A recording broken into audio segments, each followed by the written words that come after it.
Thank you, Mark. I grew up knowing the C strands quite a bit. My dad was very successful. He's from Boise, Idaho. He always told me if you're from Boise or know anyone from Boise, you should hire them. And so they know how to work. He's from Boise, Idaho. Met my mom at Rick's College. She ran track and field, moved down here and actually worked at Zodiac Insulation. They went out of business while he was getting his undergrad in finance, and he was able to buy a truck, start in Price, Utah. He should come speak because I'm sure he has some great stories about how he was able to turn a really hard industry, a hard company, into amazing organization and company, which he later sold while I was on my mission. And now he lives in St. George and he golfs or takes me to Lake Powell a lot. So really appreciate him. He's been a great mentor and coach for me. We're going to talk about the art of luck today. A lot of people have told me I'm lucky. They say, man, you're good looking, you're so lucky. And they don't tell me that. But they tell me a lot of things about, I remember being in 8th grade, going into 9th grade, and a young man will remain nameless. I was walking to my desk, that had the little piece of wood that sat over, and I was walking to my desk, and he kicked me in the shins. And he's like, the only reason you made the basketball team is because your dad donated money to the school. And I was like, okay, whatever. And another kid, later on that day is like, oh, you're so lucky you made the team. Huh? Who'd you talk to? How'd you make the team? You're not even that good. And so it's funny how people, no matter where you are, if you're successful, if you're not successful, a lot of people attribute it to luck, right? They think you're really lucky. And I don't think it's about luck at all. We're also different, but the one thing we have in common is we will have challenges. I've had my share of challenges. My dad started Hansen Insulation, was a bishop here locally, and my mom came home, wonderful lady. We had five siblings. And we just had a normal family. She comes home and says, man, I have back pain. I'm going to go to the chiropractor. I don't know what it is. It happened in November of 1996. We found out that she was sick, and then later we found out she wasn't going to get better. November 1996 till March of 1997, literally 4 or 5 months, we found out she was diagnosed with pancreatic cancer, had cancer all through her back, and she passed away in less than 5 months. One of the hardest experiences or challenges I've ever had to go through. I love my mom. I'm sure many of you love your mom or that person that's been that mom figure in your life. Came home off a mission, got a phone call while I was playing at BYU, and it's my little brother. He was in jail. Trav, can you bail me out? I don't want to call Dad. Sure, yeah, I'll come up and bail you out. He comes out of jail, sleeveless shirt, no shoes, walking like he just got beat up, and he'd sold drugs. My little brother, who is my best friend, like the best kid ever, great heart, and he just had bad friends. He got in with bad friends, and they all started doing drugs. It all started off with he passed by a cigarette lighter and a little throwaway disposal and wanted to smoke a cigarette. Tried it. His friends all tried drugs, and every single one of them stopped at some point in their lives. Landon, my little brother, couldn't stop. He was addicted. He kept doing it, and by the time he was 31 years old, we had bailed him out of jail quite a few times, I'm sure my dad many more times, and he overdosed and passed away. It about broke our hearts. Strength doesn't come from what you can do, it comes from overcoming the things you once thought you couldn't. Life, if it's good, it's probably going to get bad. And if it's bad, I promise you it's going to get good. I've had my share of challenges. People say you're lucky. You played at Mountain View. Oh my gosh, you were all state. You played at BYU. You got drafted in the NBA, started these companies. My gosh, you're just really, really, really lucky. They have no idea the amount of work and challenges that I've had in my life. And I promise you, you're all going to have the same. And when those challenges happen,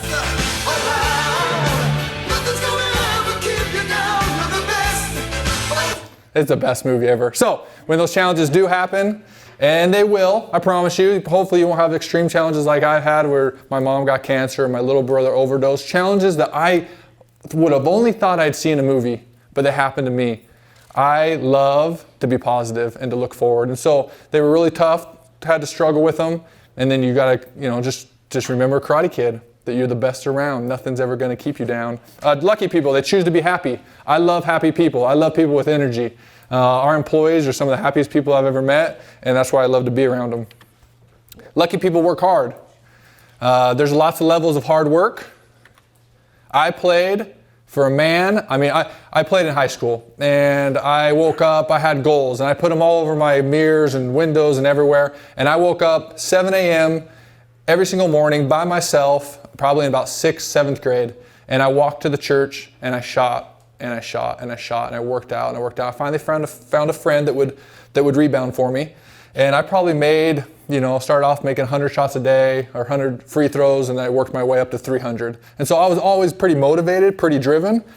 Went to BYU, and I got my tail kicked. Those guys worked so hard, and I had a coach named Heath Schroyer. I absolutely hated him when I played for him. I had to come home and dip my feet in Epsom salt every night because I could barely walk, especially off a mission. He ran us so hard and worked us so hard that I didn't think I was going to survive. Wanted to quit, came home, told my wife, we were newlyweds, probably a year after being married, and she's like, you can't quit. Oh, at least get through this year. If you want to quit at the end of this year, then you can quit. Doing whatever she could to motivate me to stay in because it was so physically and mentally hard on me. Got through that. Went through BYU, got lucky and got drafted in the NBA. Ended up playing for an awesome team in Spain where our starting five was Jose Calderon, me, Pablo Prigioni, Luis Scola, and Thiago Splitter. Played 80 games and probably won 70 of them. We just won every cup. It was an amazing experience. The hardest thing we had to do that season is we played for Dusko. What do you think Dusko looks like? He seem like a nice guy? So my agent called me. I've been playing in the NBA. And he calls me, he's like, okay, I got a good contract for you. I don't know if you want to leave the NBA.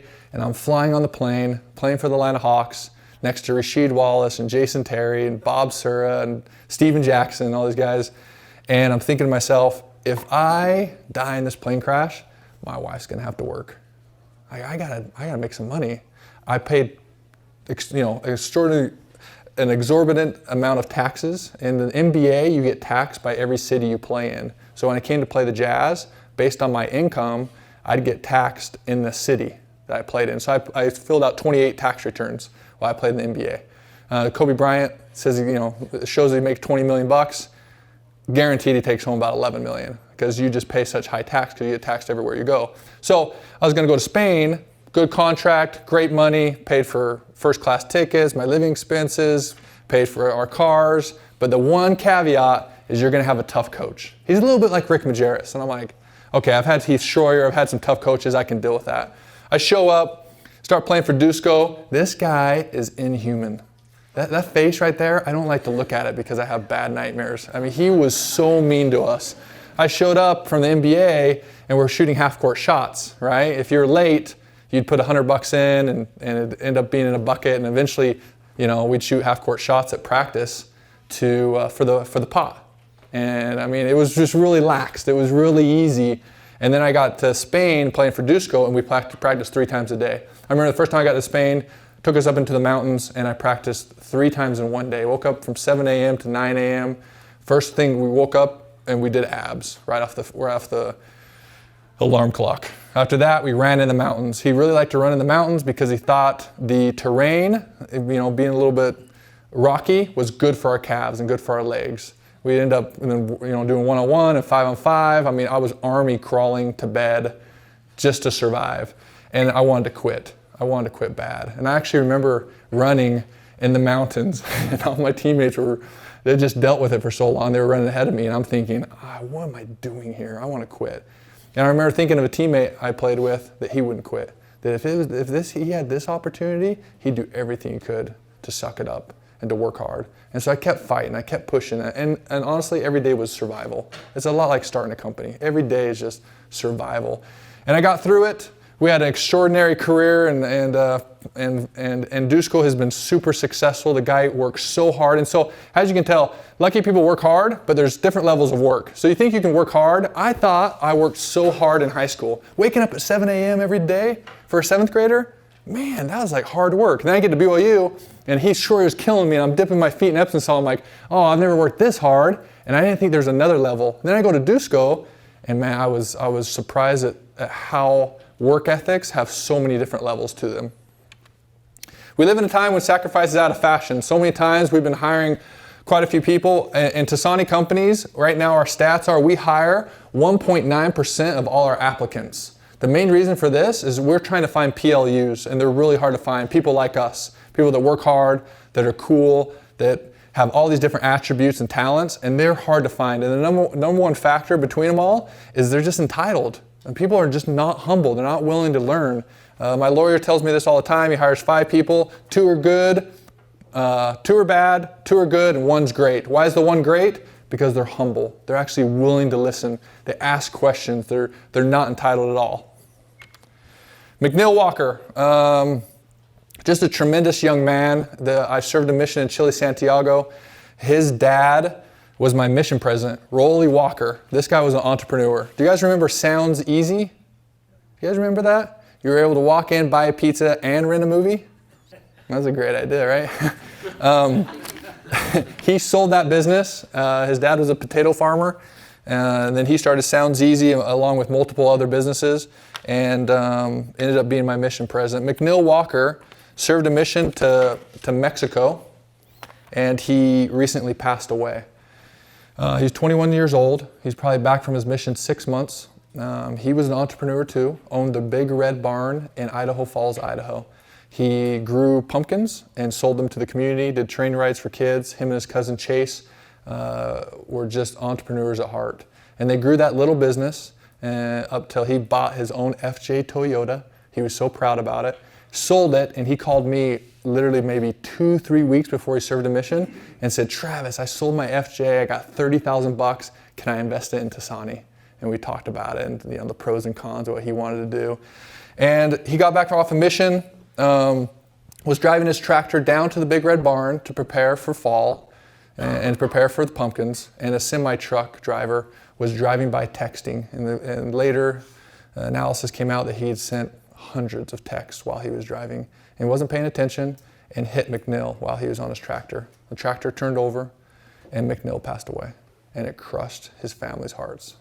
I went up there, a lot of former missionaries went up and we sang Called to Serve, and it was a wonderful experience. And one thing I learned at that funeral was a lesson that I learned when I was in 7th grade, and it was how to set goals. Lucky people set goals. McNeil wasn't just lucky. I mean, the kid was ambitious beyond ambitious. This is what his sister wrote at the funeral when we were there. I just so happened to burst into to a typical 21-year-old's laptop. I think most people would be a little leery of what they'd find. After he passed away, they went back and were looking at his things, and she found his laptop, and she opened it up. Obviously, you'd be leery of 21-year-old's laptops, especially nowadays. And guess what popped up? Notes app. Notes app popped up, and this is what it read. My goals and things I want to learn and skills I want to develop. And there's about 100 of them, and I'll go run through as many as I can. Go to the gym and work hard. Get good at yoga 3 times a week. Learn how to trade different stocks and do it well. Understand the best diet to have and follow it. Learn to tie knots. Learn how to fly fish better. Learn how to make bread, really, really good bread. Write down and actually look into the companies and ideas I have and actually try and make them happen. Learn how to code. Learn about interesting historical events, World War I, II, the Civil War, the Romans, and the Chinese. Learn how to use computers very, very well. Get into early morning swimming. Learn to skateboard. Learn how to make bread. Oh, I already said that one. Contract out stores for the pumpkin patch. Learn about plastic and water companies. Research the ozone. Write down everything every day we need to do at the pumpkin patch so we can pay someone to do it another year. Learn to cook. At least 10 staple dishes that are amazing. Learn basic engine and electrical and plumbing skills. Study the scriptures every day. Study a Christ-like attribute every day for a few minutes at least. Go to the temple at least every 2 weeks. Learn good penmanship and calligraphy. Stop looking at social media very much. Once every 4 hours is fine. Stay more on top of the pumpkin patch. Never talk bad about others, only be honest but loving. Don't be a gossiper or talk about what you don't know about others. Be the one to say something nice. Study leadership. Leaders like Caesar, Washington, chiefs, and successful people. Read a book every 2 months at least. Don't scratch. Don't just search to make out. Search for the elite woman and make things happen respectfully. Do a Tough Mudder. Learn basic sewing. Write in my journal every day. Keep a book of my favorite quotes. Get good at wakeboarding and snowboarding. Learn about backpacking, camping, and other outdoor things. Learn about the farms and my dad's businesses. Always be loving to my mom. Meditate every day for 30 minutes. Go on dates at least twice a week. As you can see, McNeil was not lacking ambition. I don't think he had enough time in this life to do all those things on that list. After attending that funeral, I was so inspired to start to write down goals. I remember a time when I was in 7th grade where I wrote down goals, where I believed I could do anything. I believed I could be an all-state player. I mean, it first started out, I just wanted to make the team. You know, then it was, as a sophomore, I wonder if I could play JV. As a JV, I wonder if I could play varsity. I wonder if I could average 15 points a game. That would be awesome. Write down all my goals, put them up on my bathroom door, posters, Michael Jordan quotes, all I can to motivate me and inspire me to achieve my goals. Tasani. So I got done with basketball. I worked every single day. I sat on private planes and traveled with my teammates. And when you're playing basketball, you have a lot of time to think because you travel a lot. One day a week, we'd play domestically inside Spain or Russia or Atlanta, wherever it was. And then the next week you travel, and you travel to usually another country or another state. And so you'd be gone a lot. Every other week I was gone in the last, 16, 17 years of our marriage. And so I had a lot of time to think, and I thought every single day, what am I going to do when I'm done with basketball? And I read books, and I thought about it, and I talked to a lot of different people, and I got done with basketball, and guess what I wanted to do? I had no idea. Can you believe that? I mean, many, many years of thinking about it, and I got done, and I still didn't know what to do. So the first thing I did was I started trying to get an MBA. Started going to classes, and I was going to go to Duke. I interviewed at the University of Utah, Pepperdine, BYU, and I ran into a guy that started a business, software company, and sold it for 20, 30 million to Active Network. It was called Wingate Web, and took a job there. He said, don't go get an MBA. I'll print you an MBA. Come work for me. You got to learn by experience. I said, fine. So I started working there. Great company, great guys. And I started watching them and how they led and how their culture and their ideas. And I thought, they sold their first company for 30 million? I think I can do this. I'm pretty sure I can do this. And so I got really excited and thought, you know what, I'm gonna start a company. And then I started researching what types of companies, and I thought, I'm gonna start one company. I'm gonna start a private equity. What is a private equity? I should probably Google what a private equity is. So I started a private equity because I wanted to. I didn't want to start one company, I wanted to start multiple companies, and I wanted to start a place where I wanted to be. To tell you the truth, I could go into some other positions I've had for other companies, but people just don't do it right. It's boring. The corporate world is so terrible. I mean, it's not about the idea, it's about the execution, it's about the culture, it's about the leadership. I needed someone that I could follow. And so we decided to build Tasani. Now Tasani, when you start a company, what I've learned from just doing it is you got to have a vision. Vision, people talk about it all the time. I read a book by Jim Collins. It was the first book he actually wrote before Good to Great and Great by Choice and all these other ones. And this is what it breaks down. It breaks down what a vision is and how you start a company. And so a vision on a high level has 3 aspects. It's a mission, core values, and it's your strategy. And so we went through and we developed core values. Core values that we have our employees memorize, that we hope becomes part of their lives. The next thing you have is a mission. What's your mission? Every company needs to have a mission that kind of guides you. It's your guiding star. It usually doesn't change. And then you need to have a strategy. In my life and in our companies, we can only do 5 strategic goals a year. If we do any more than 5, we short circuit and it's too much for us. So 5 is a lot. The corporate companies, they do 5 for every 5 years or maybe for a year. We're doing 5 almost every month in a startup. And so, but usually we do 5 strategic goals, and these guide us throughout our lives. Now, if you're writing down goals and you're inspired by what McNeil did in his life, and you're ambitious, I would invite you to probably do 5 strategic goals. 5 goals that you want to accomplish this year. Then you can do 5 goals next year. Once you mark one off the list, you can bring another one up. But if you have 5 that you're working on at all times, that's probably at capacity. People. you need to figure out what type of people you want to hire. For me, the PLUs, the people like us, they are scrappy, they are loyal, and they're a lot of fun. And so every time I've been successful, I've had a lot of fun. And so I need to have fun. I can't be too serious. It's just not in me. And so you'll find out when you start your own company what type of people you need to surround yourself with. In a startup, you usually want scrappy, loyal, and really cheap is what I would recommend. Culture. This is super important. Everyone can have an idea, but culture is probably the most important thing after leadership. It's how you feel. It's when you walk in the doors, how an employee feels. If you ever want to change a culture and a mission, you should probably think about who your trainers are. If you ever want to train a culture in a business, you got to work on training, onboarding, that very first experience when they even apply, that resume that comes to you. How does it come? Who responds? How professional is it? Onboarding, as soon as they get hired, how professional are you at onboarding and training them and telling them about what your company's about, your core values, about what you embrace, about what you believe. You need to focus on trying to form these people into what you want them to be. Another thing, culture never stops. You're always trying to improve it. We just launched a Maverick Program where we have backpacks and we build a whole swag room out for our employees to give them different bonuses for commissions and different things. Another thing, our creative director, who's a great friend of mine, one of our first employees, was poached by Stance socks. You guys know them? And by the way, I'm going to give this out, but we just did the first nonprofit to partner with Stance.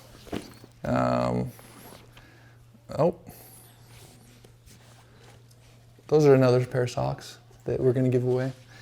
But it was really cool. So we launched Sunshine Heroes almost 10 years ago. And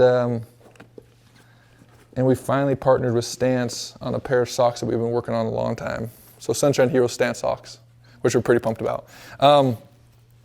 So she came back, and Stance was trying to poach her, and she's like, man, they have such a cool culture. They feed their people breakfast and lunch, Trav. They have a chef. They have salmon every day. And I'm like, well, I don't know what this is going to cost, and why would we do it? And I had all these questions, and she's like, whatever. So she starts making turkey roll-ups, turkey wraps.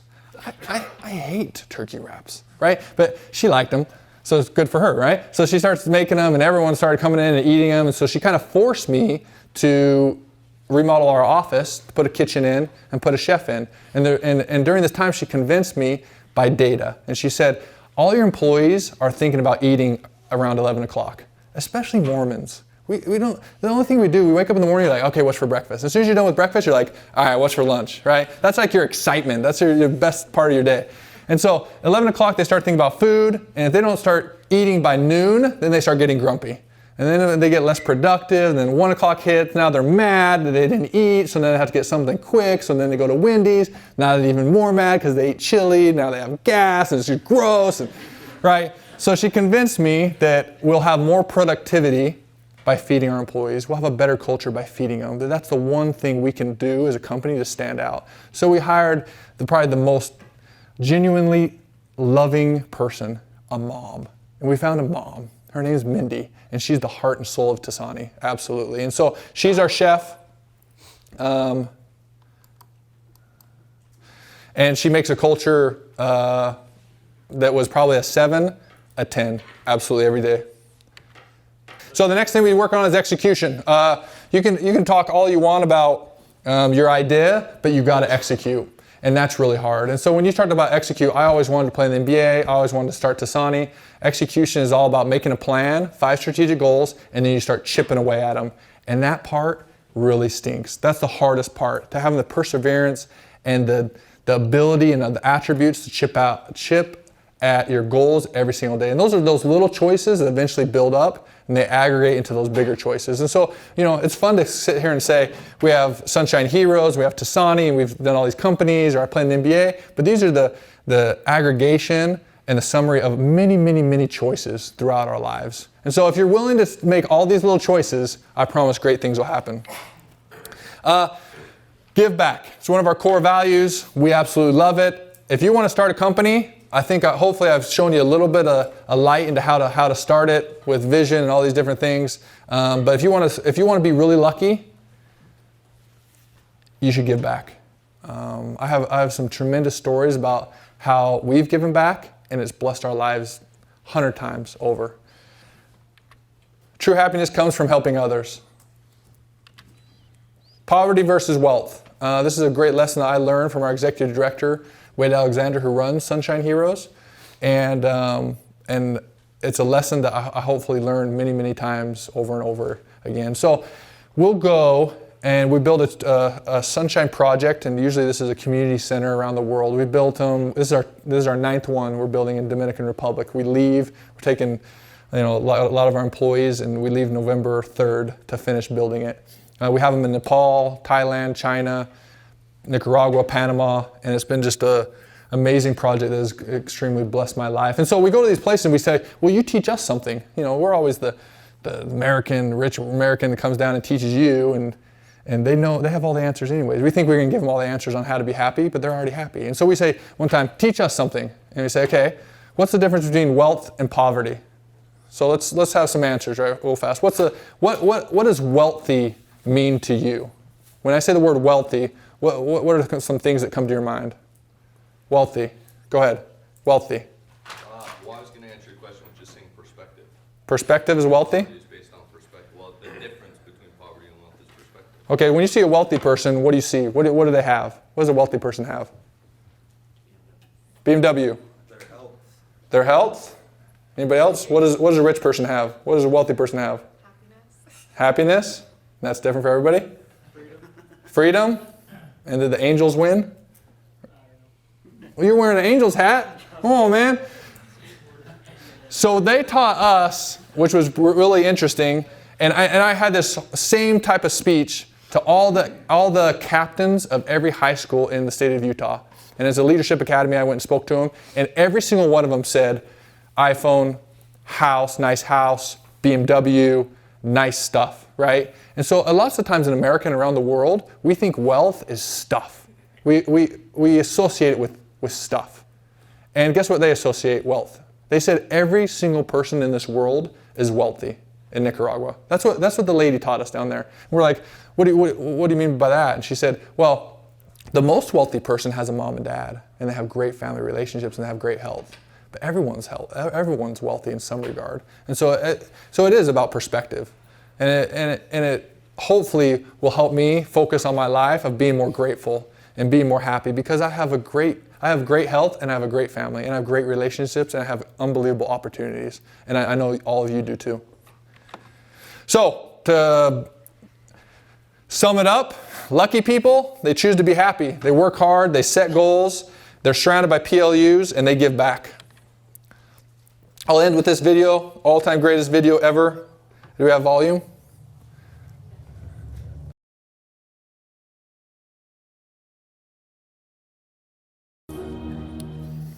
So we are in a race against time.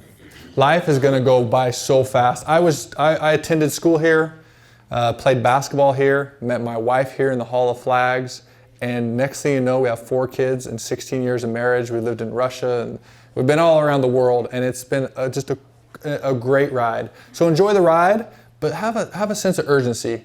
You're in a race against time. Make goals, make things happen, and I promise you, you'll be happy. Thank you.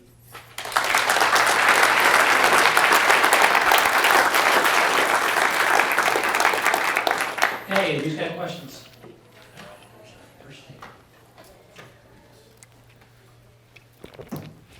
So, what failures in your life would you say shaped you the most and made you the most successful in the person you are today? Man, there's been a lot. I think the one thing we all have in common is we're just going to have a ton of challenges and ton of failures. Playing bad in games, you know, the rush of running out in front of 25,000 people and thinking it's going to be so awesome, and you get out there and they all hate you and scream at you and tell you how bad you are. I've had a lot of failures. Playing bad in critical moments of games when everyone wants you to win so bad, and the team and the GMs and the families of the GMs and coaches and trainers have all put it into this one moment, and there's nothing like a team. And so failing in moments like that, the little failures, like in business, you get over. They're emotionally draining. I just had a failure the other day. We hired some executives that I thought were going to do really well. And I was so beat up over it that it wasn't turning out well that I couldn't eat, that my mouth was closed. And because I was so stressed, I was locking my jaw at night when I slept. And I started getting a sore throat. I had a sore throat for 2 months. And so, the typical failures of an entrepreneur, just you mess up and you learn and it's still painful. So, and then just listen to Karate Kid and you'll be all right.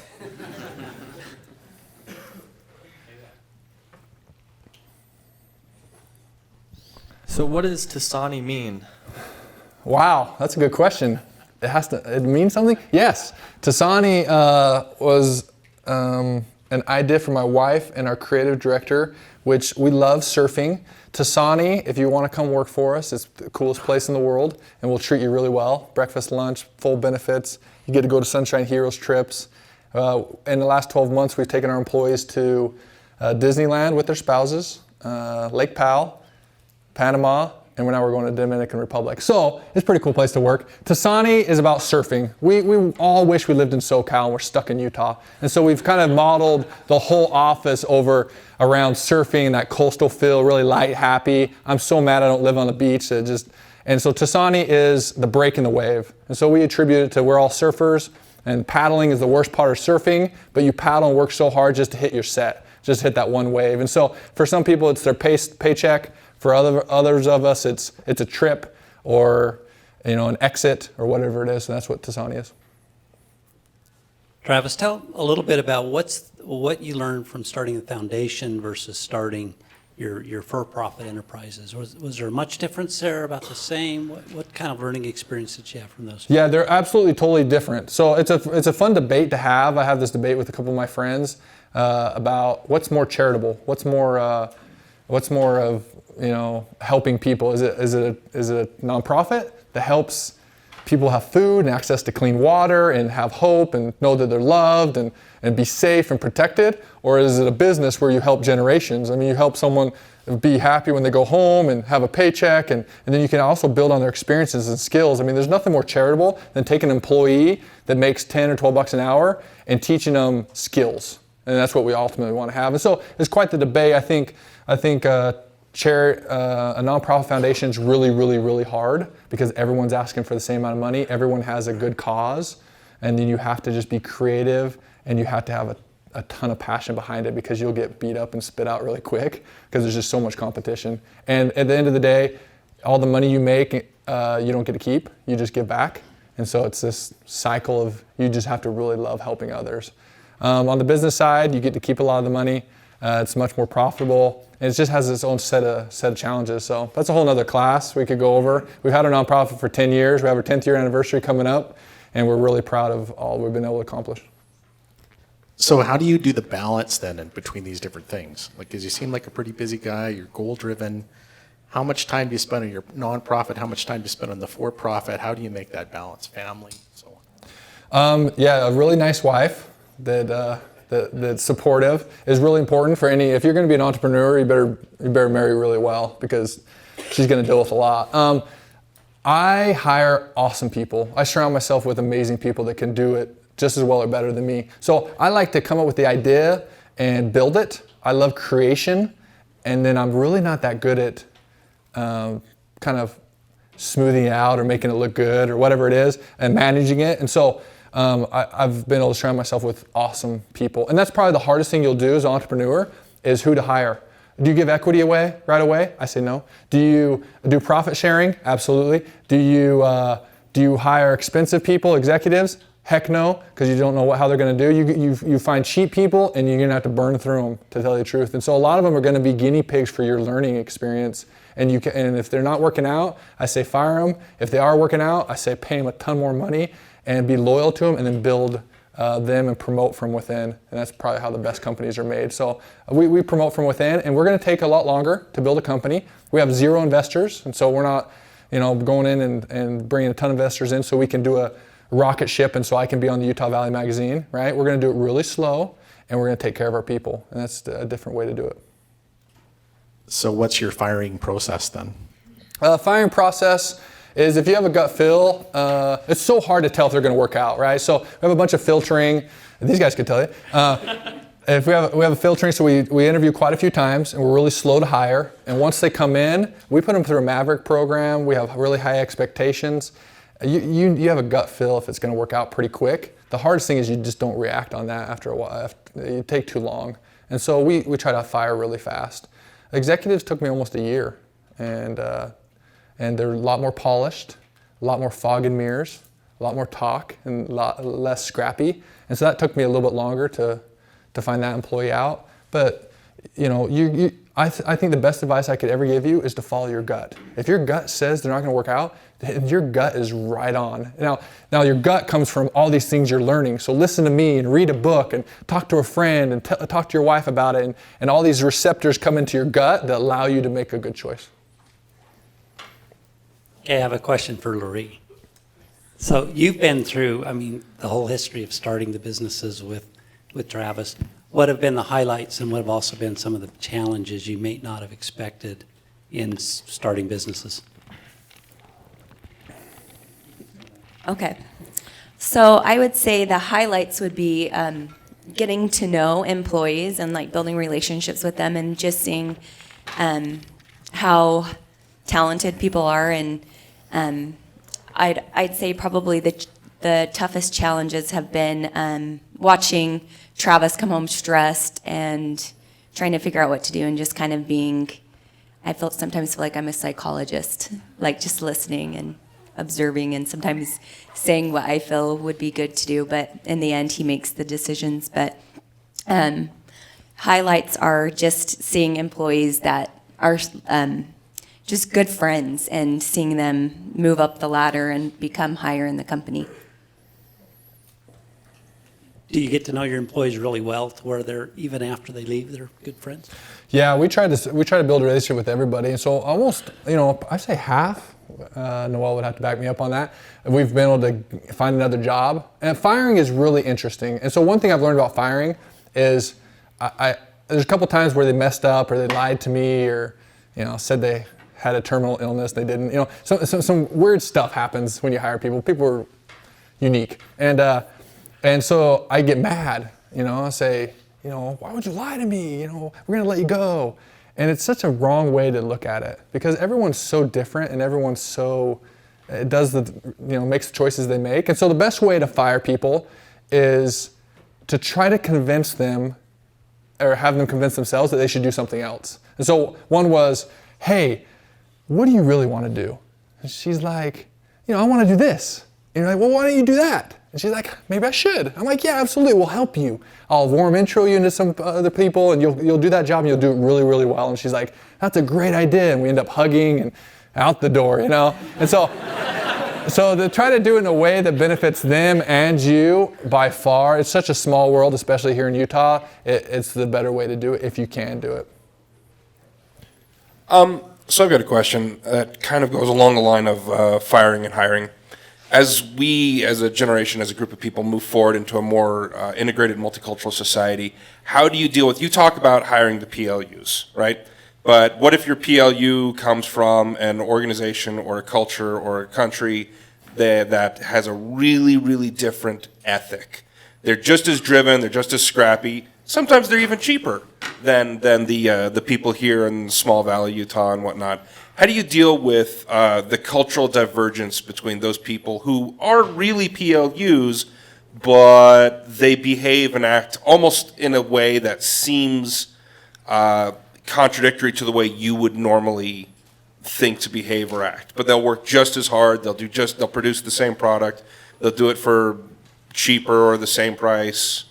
Yeah, that'll be a determination you'll have to make based on your own gut feel. For us, someone's a PLU maybe for a time because there's seasons of your life, right? And so we had a young lady that worked for us who was a total PLU, but then she wanted to go be a mom and she wanted to go do something else. And her season of her life with us ended and she was on to the next season and we're totally okay with that. And so maybe there's some people that for the time in your company, the season in your company, you need them, right?